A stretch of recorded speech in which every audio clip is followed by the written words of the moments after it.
যেখানে আমার অল্প কিছু খরচ হতো সেখানে না 25,000 টাকা। আমার সারা দোস্ত, তোর এই অবস্থা কেন? ভুয়া ভুয়া অটোমোবাইল ইঞ্জিনিয়ার, খুবই বাজে একটা ছেলে। মানে কেউ যদি বিপদে পড়ে তাকে আরো বেশি কেউ বিপদে ফেলায়। পরে রাস্তার মানুষের হেল্প নিয়ে ওয়ার্কশপে গিয়ে গাড়ি ঠিক করে তারপর আমি এসেছি। হ্যাঁ, কিন্তু দোস্ত আমি না ওর চেহারা চিনে রেখেছি।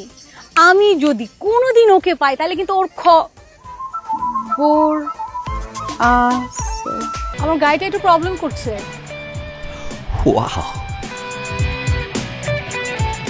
ওয়াও মানে না মানে আপনার গাড়ি প্রবলেম করছে, আপনি ঠিক করার ট্রাই করছেন, তাই ওয়াও বললাম।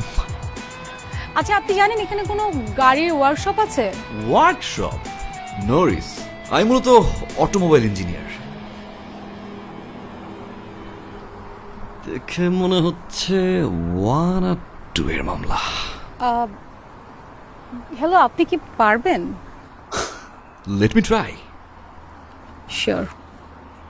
আপনি জানেন কি?